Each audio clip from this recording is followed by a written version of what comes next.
Tim DeChristopher. I'm a Unitarian Universalist from the United States of America.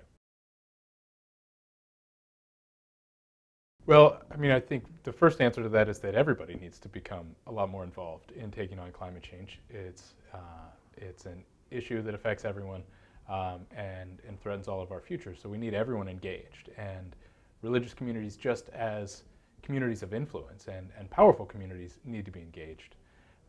But beyond that, religious communities specifically, I think, have something to offer to the climate movement in being able to grapple with the deeper questions of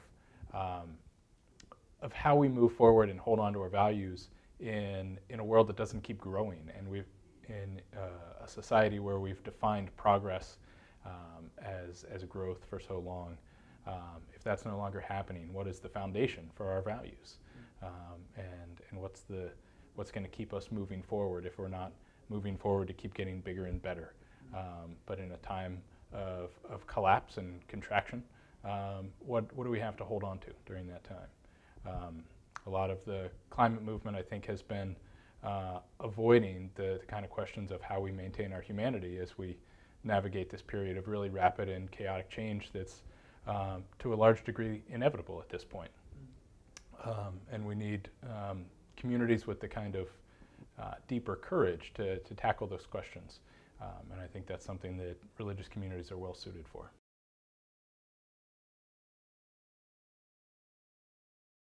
Well, as Unitarian Universalists, we have a long history of activism and engaging with a lot of social justice issues. And part of that is our foundational beliefs about the inherent worth and dignity of every person. That includes people around the world that are going to be impacted disproportionately from climate change. That includes the next generations that have the same right to a healthy and livable world that we enjoy.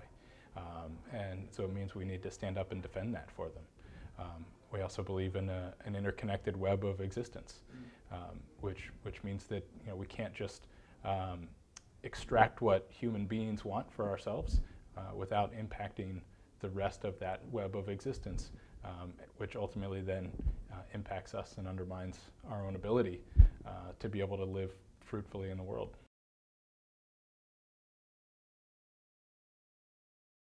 Well, I think one of the biggest things that a lot of faith communities have in common is that we base our values and our meaning and the reason that we're here as people on something other than our material consumption and who we are as consumers, which in a lot of our society is what we're told is the most important part of who we are as consumers.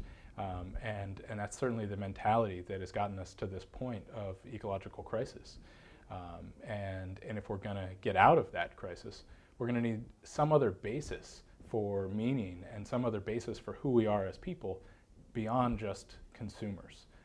We're going to need a strong foundation for our values. And I think religions of all different varieties provide that. They might vary in some of the details, but they all can establish that strong foundation for who we are and why we're here, beyond just being here to buy as much stuff as possible.